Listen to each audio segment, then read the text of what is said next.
sarve bhavantu sukhinah, sarve santu niramaya, sarve bhadrani pashyantu, ma kaschid dukkha bhag bhavet.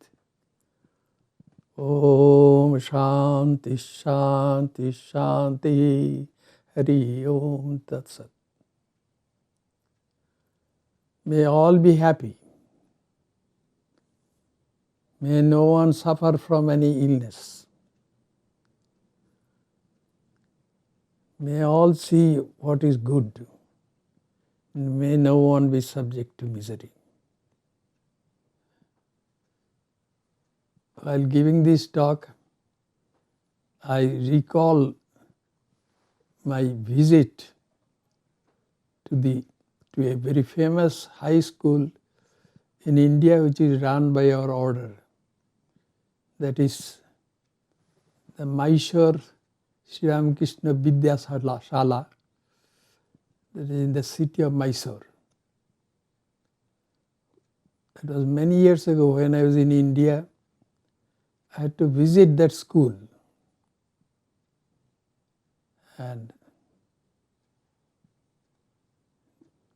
the Swami who was in charge of that school took me to the top class of that school and requested me to say a few words to the boys.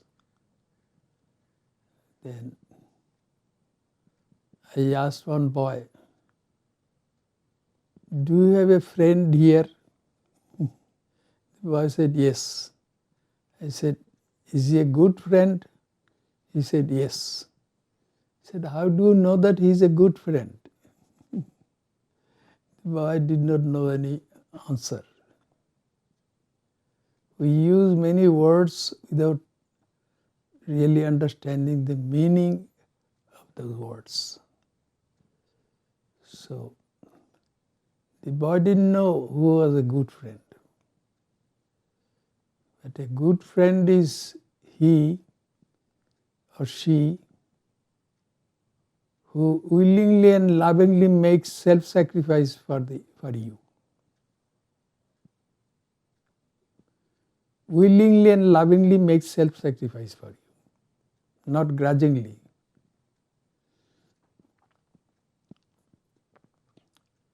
The same is true for a good husband.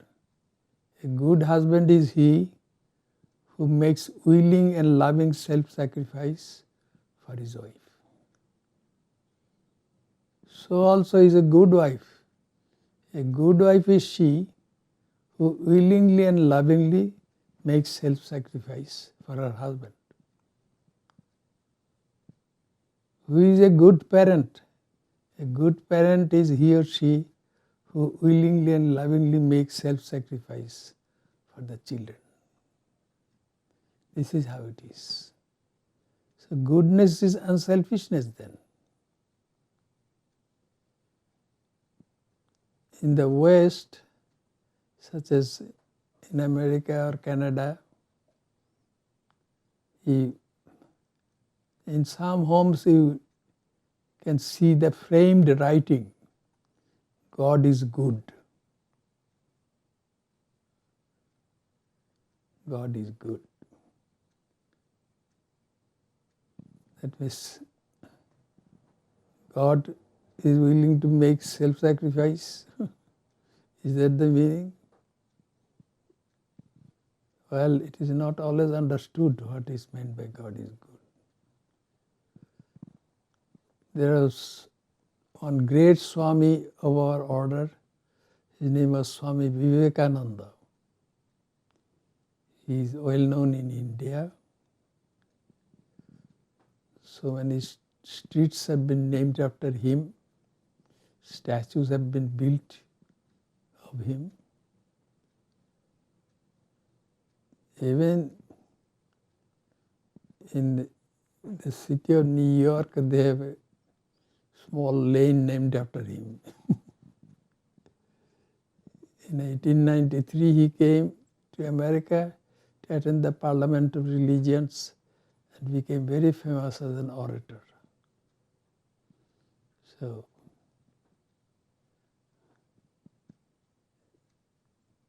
he was hired by some company to give lectures in different cities. He accepted that position. And when he was to speak in Harvard University, and after the talk, two students who had heard Swami Vivekananda speak there were talking to each other. One asked the other friend, "What did you think of the speaker?" That means Vivekananda. He said, "Yes, I could understand everything that he said." The implication was that he was not that good, because Vivekananda did not give an academic talk. The professors in universities, they give academic talks. There is a saying in the university circle, "Publish or perish." That means you have to write some books indicating how much you know. And a book written by an academic will have many footnotes showing how many books had been read by the writer. But Swami Vivekananda was not that kind of a speaker or writer. He used language which was easily understandable, and he would make difficult things understandable. He said, "I'll present the most abstruse truths in our religion," that means in Hinduism. "I'll express them in a language which will be understandable even to the children," he said. It is this Vivekananda who said,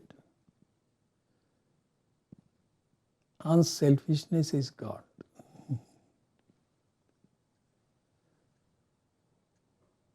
Unselfishness is God. That's why God is good, because God is unselfish. But if we try to know the source of the word selfishness, then we will find that word as the self.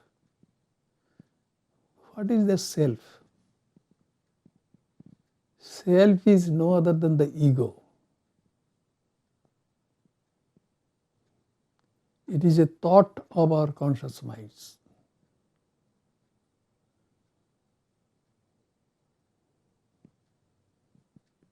So, had it been possible to get rid of one's ego, then that person could never be selfish. And also it is true that when the ego is gone, that person is also gone.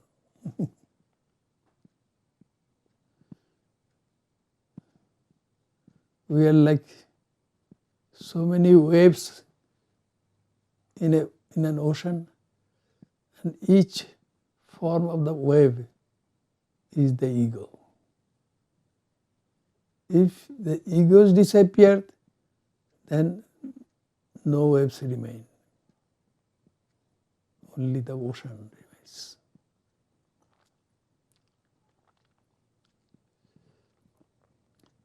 So God is unselfishness. Unselfishness is divinity. That means God must not have any ego. Let us try to understand how that is possible.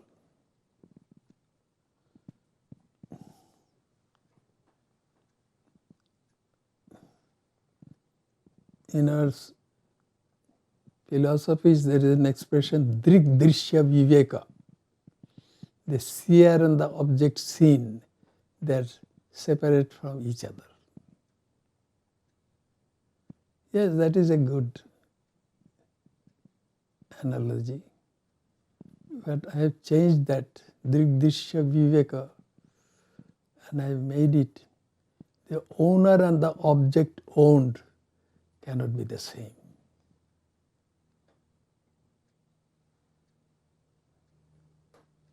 If I own a house, as the owner, I have to be different from that house.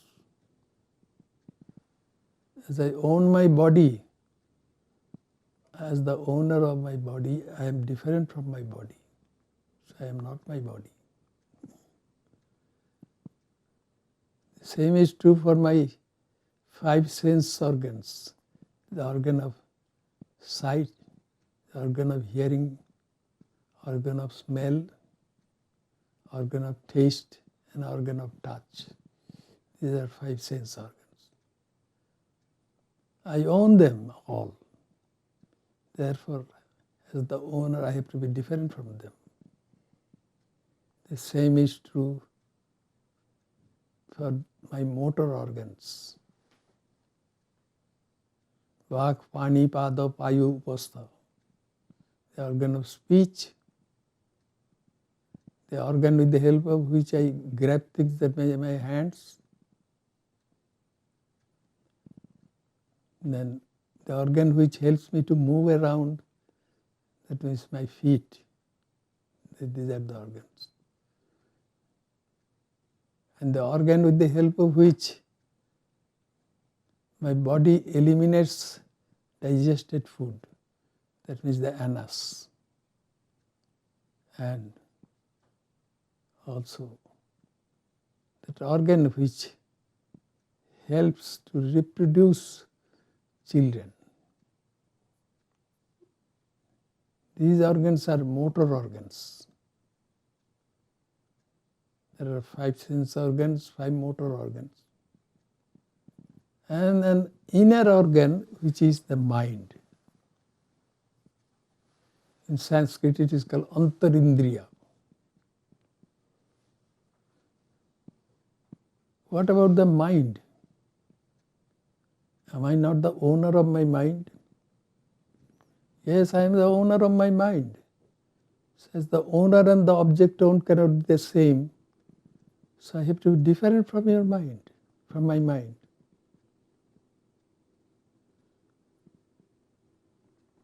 But unfortunately, the idea of my individual existence is a thought of my conscious mind. That thought is I, or ego.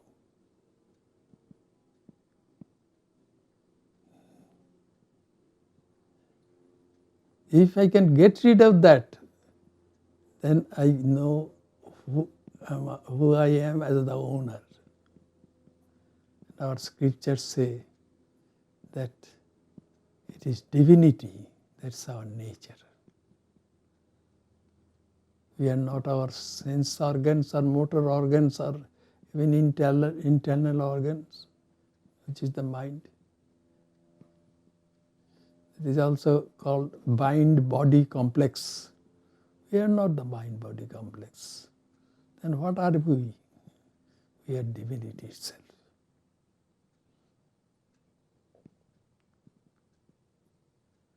Yes. So, when it is said that God does not have an ego, that is, God does not have a mind and ego.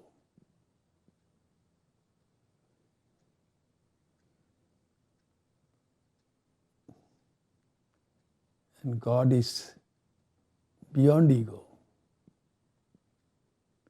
And if the ego is gone, then the entire world is also gone. It is through our ego that we know the existence of this world, of time, space, and causation. So when the ego is gone, the world is not there anymore.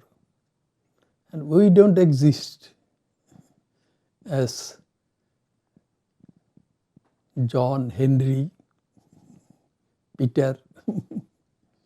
No, we don't exist as them. Everything is gone.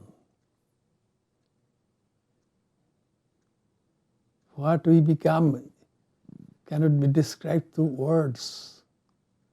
That's what the scriptures of Hinduism teach us, that divinity is abang manaso gocharam. That divinity cannot be described through words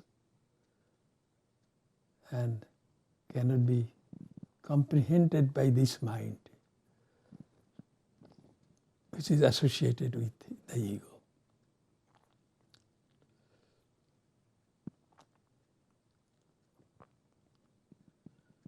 So, God is unselfishness itself. This is what Swami Vivekananda said. And is that not true?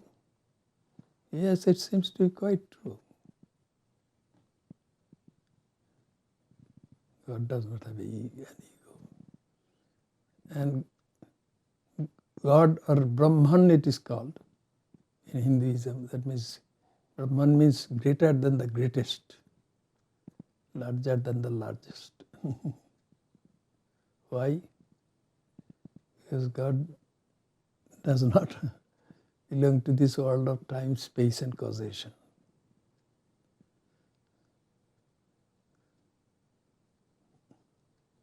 God is infinity, eternity, and the ultimate truth.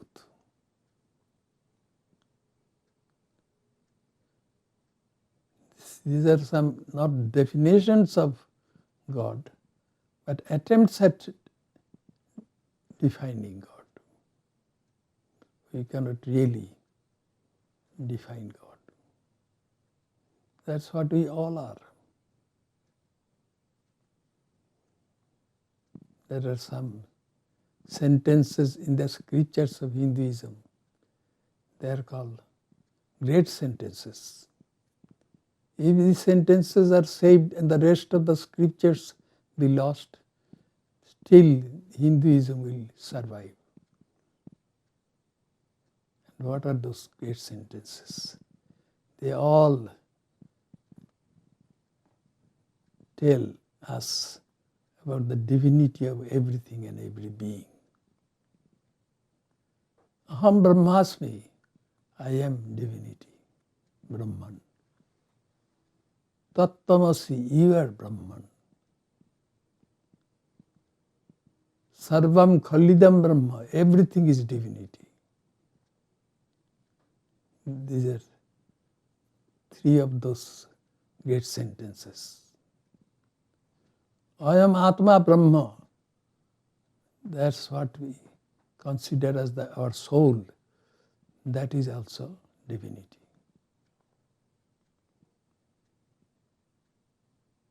Sarvam Khalidam Brahma, all is divinity. Divinity alone exists.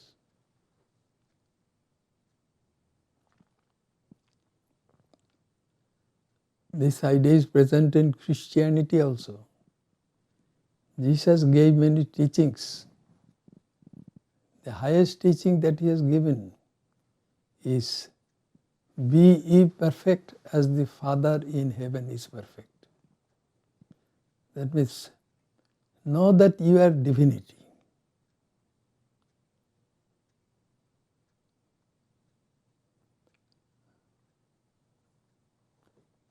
There are some souls who are called divine incarnations.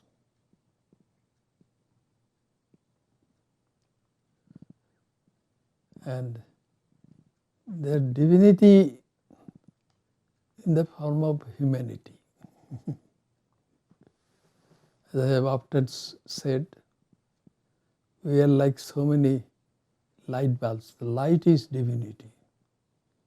Divinity is equally manifested everywhere, even in non-living objects. But in living beings, such as human beings, who have minds, divinity is a little manifested. So, as human beings, we are like so many light bulbs. Divinity is there, but the manifestation differs. Some of us are 5-watt light bulbs, some are light is divinity. Some are 10-watt light bulbs, some are 100-watt light bulbs, some are even 1000-watt light bulbs. Those who are 1000-watt light bulbs, they are called saintly people. And there are some light bulbs, very rare though. They are multi-trillion watt light bulbs. And such souls are called divine incarnations.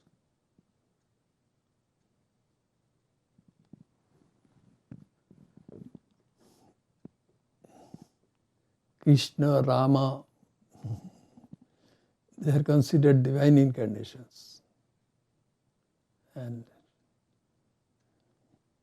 Buddha, Jesus Christ, and presently Ramakrishna and Sri Sarada Devi, they are divine incarnations.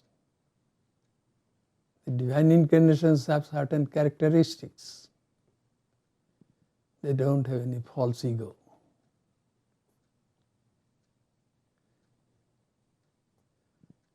Sri Ramakrishna was fond of this expression, Naham, Naham, Tuhu, Tuhu. Not I, but thou, O God. He could not even use the word I.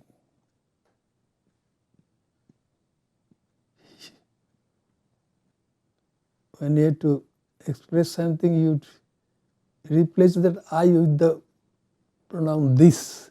This said so, this did that.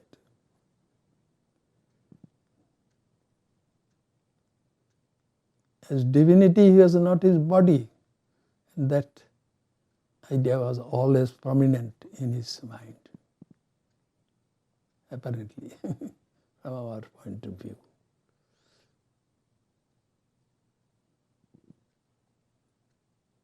And he didn't even know how he looked. Some of his admirers engaged a photographer to take a picture of him. And that is the first photograph ever taken of him.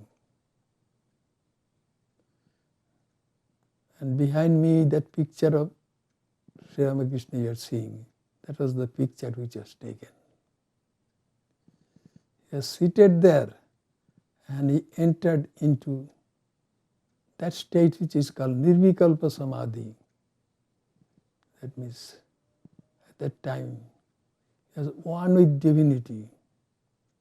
He was no longer identified with his body-mind complex. Even his heartbeat should cease at that time.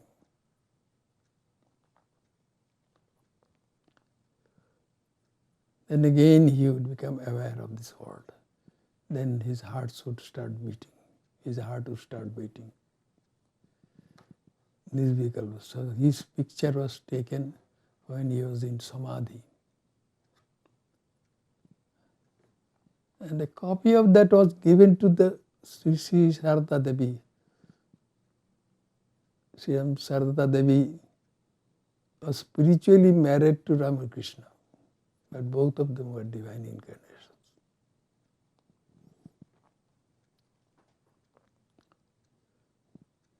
Sarada Devi once said, he and I, are we different? We are the same. That is, Ramakrishna and Sarada Devi, they were identical. They are divine incarnations.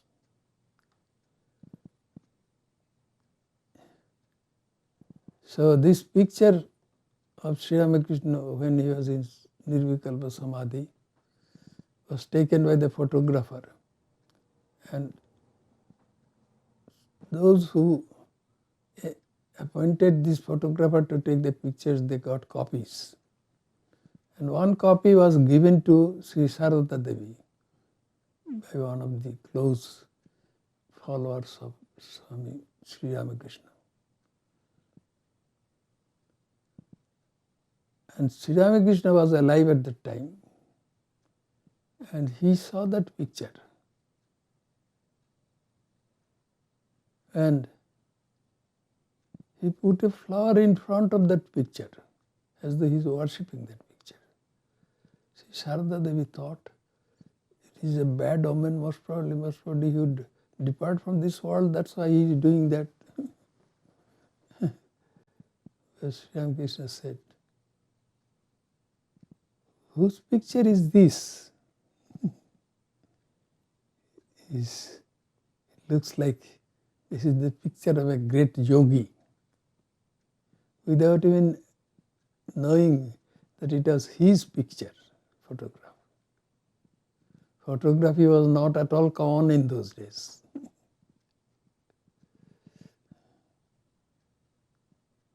When I was young, some pictures, family pictures were taken, and I was in that. My picture was taken along with my family. I was a little boy.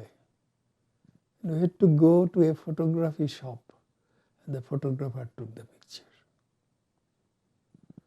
Only photographers would take pictures in those days. And now they have gone out of circulation, because now with a cell phone you can take a picture. So everybody is a photographer now. But when Sri Ramakrishna saw this picture, he didn't know that it was his picture, because he was not even aware of his body. The divine incarnation he was. He was not aware of his body. He didn't even know how he looked.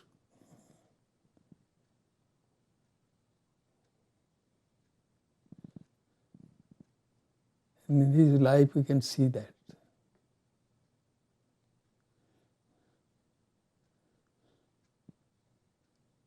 Unselfishness is divinity. So Sri Ramakrishna was divinity manifested as a divine incarnation. So he is teaching us all these things. Uttishtata, jagrata, pratva, varan, nibodhata. Our scriptures say, make effort to get up and become awake. You are so many somnambulists. And after becoming awake, you find a superior ones, and with their help you become spiritually enlightened. That means you get to know that you are divinity itself.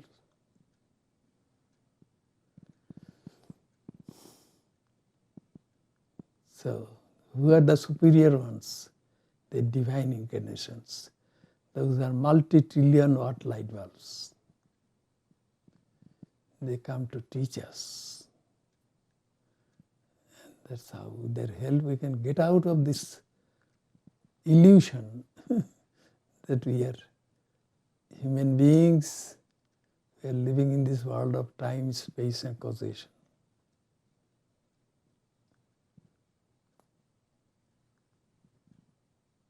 That's what we have to do.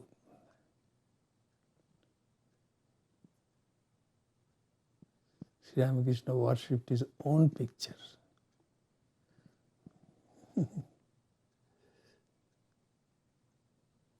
He did not have any selfishness. So, God does not have any selfishness, because God is beyond ego.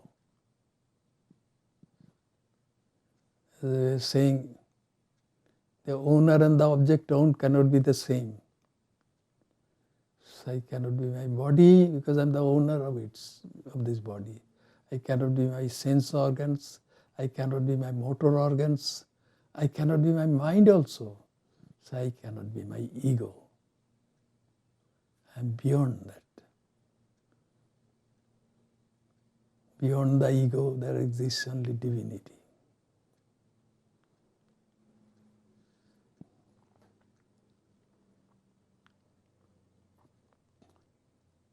Therefore, Sri Ramakrishna could not use the word I,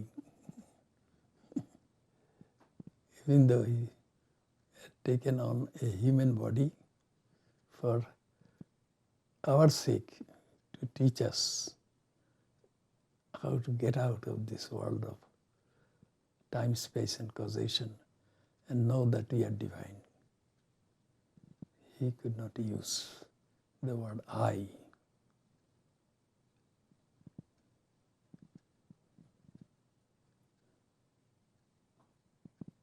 So unselfishness is divinity. That's why Swami Vivekananda said, God is unselfishness itself. We are also unselfishness, all of us.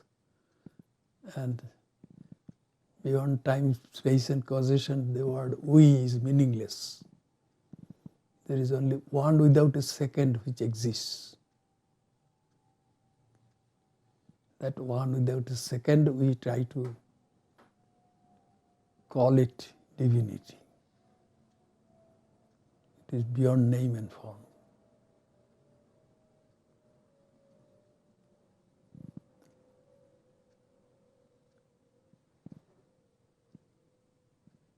And they don't have ego. Let us consider other divine incarnations. Jesus Christ was a divine incarnation, as recognized by Sri Ramakrishna. They are all one and the same divinity, manifested for the uplift of spirituality in this world. And Jesus Christ did not have that ego.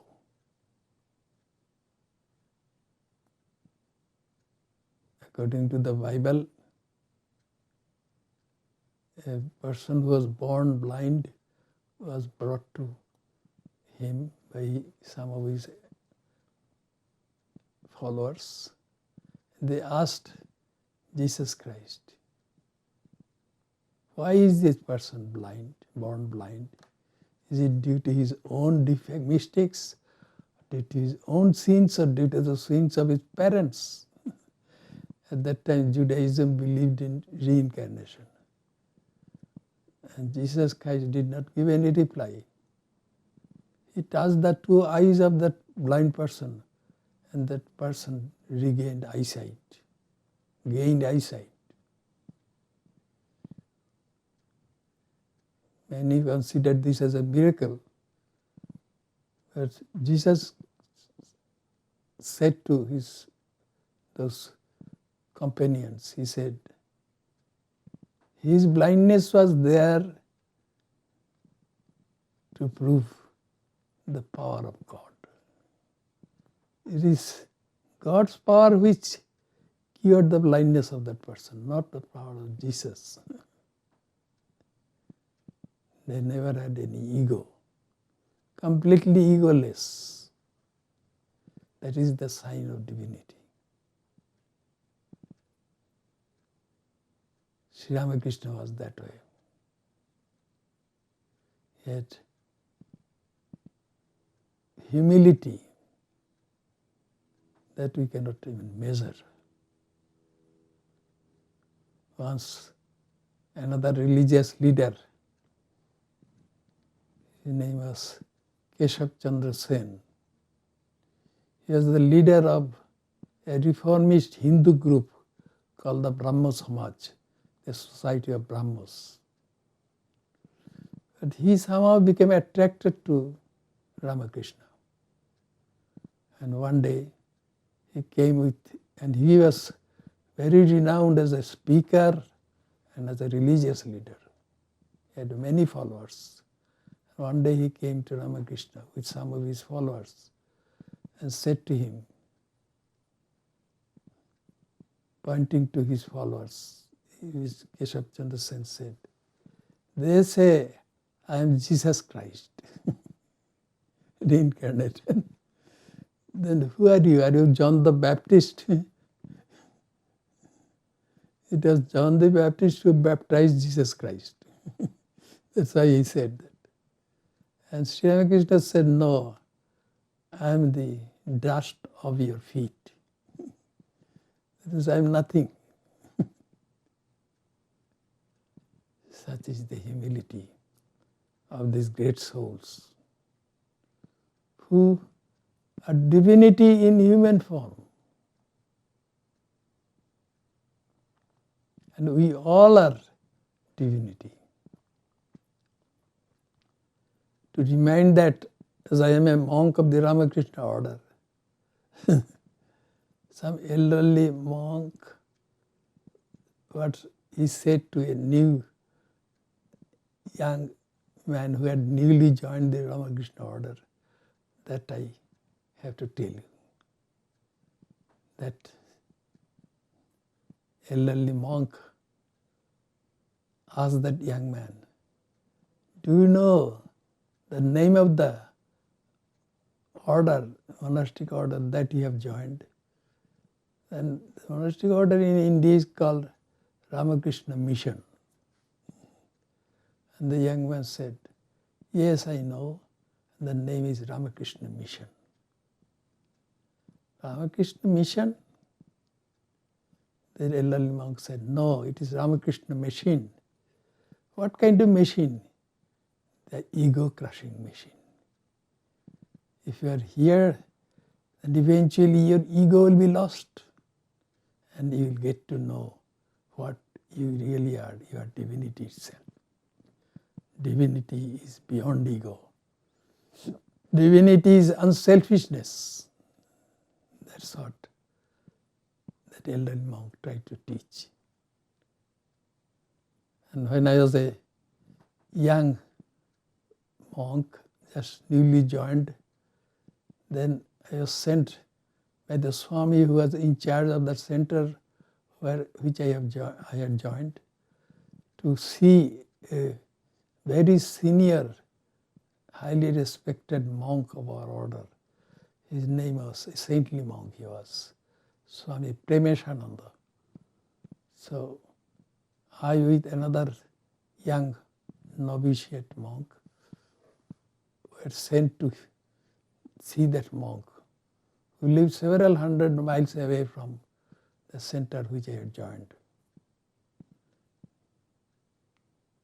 And then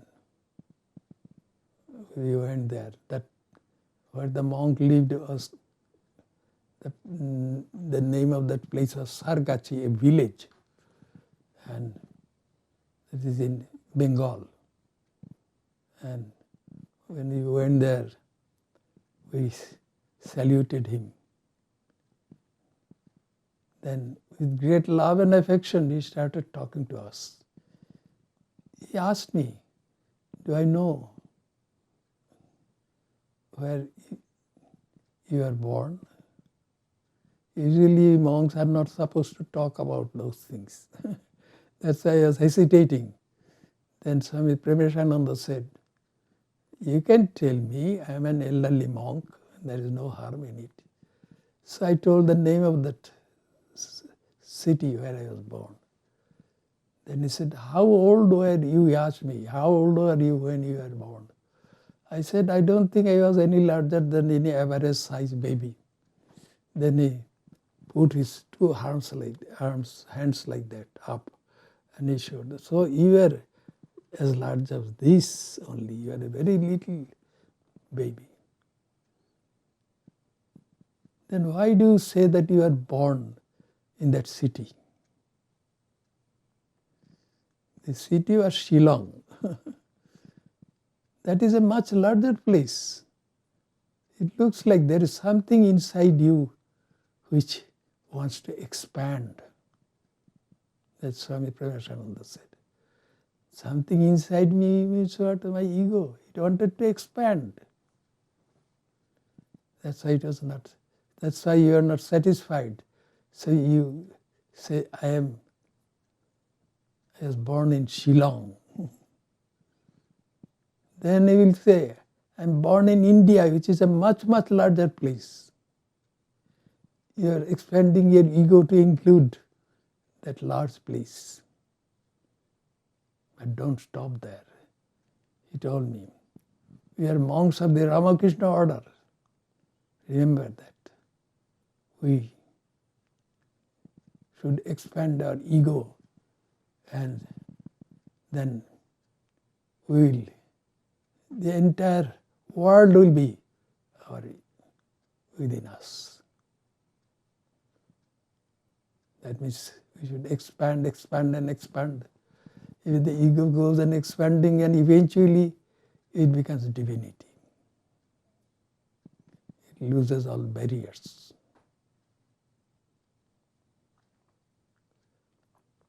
As I often say, potassium cyanide is a very potent poison.